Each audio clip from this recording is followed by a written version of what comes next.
নিষিদ্ধ আওয়ামী লীগের নৈরাজ্য ও অপপ্রচারের প্রতিবাদে নান্দাইলে বিএনপির বিক্ষোভ মিছিল।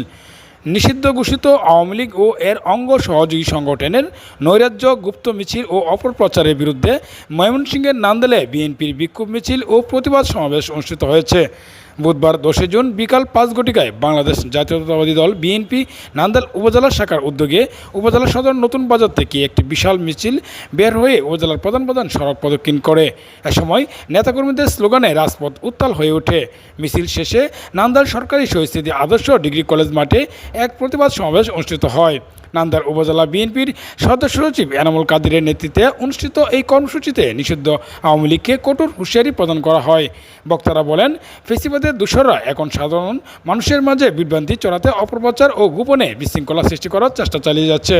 রাজপথে এদের কোনোটাই হবে না। উক্ত বিক্ষোভ মিছিল ও সমাবেশে উপস্থিত ছিলেন উপজেলা বিএনপির যুগ্ম আহ্বায়ক বাবু পল্লব রায়, রেজাউল করিম, আহ্বায়ক কমিটির সদস্য মঞ্জুল হক মঞ্জু, অলিউল্লাহ অলি, নান্দাইল পৌর বিএনপির ভারপ্রাপ্ত আহ্বায়ক নজরুল ইসলাম ফকির ও সদস্য সচিব মোহাম্মদ রফিকুজ্জামান ভূঁইয়া মনির, হাসনাত মাহমুদ তালহা। এছাড়াও ময়মনসিংহ জেলা উত্তর যুবদলের যুগ্ম সাধারণ সম্পাদক মোহাম্মদ কামরুজ্জামান রাসেল, উপজেলা যুবদল নেতা আকরাম হোসেন ফেরদৌস, উপজেলা ছাত্রদলের আহ্বায়ক বাবুল আহমেদ অনিক, ইউনিয়ন বিএনপি নেতা রফিকুদ্দিন মাস্টার, কামরুজ্জামান গেনু, আব্দুল বারেক মাস্টার, রতন মিয়া সহ পৌরসভা ও 13টি ইউনিয়ন বিএনপি ও এর অঙ্গ সহযোগী সংগঠনের বিপুল সংখ্যক নেতাকর্মী এতে অংশগ্রহণ করে।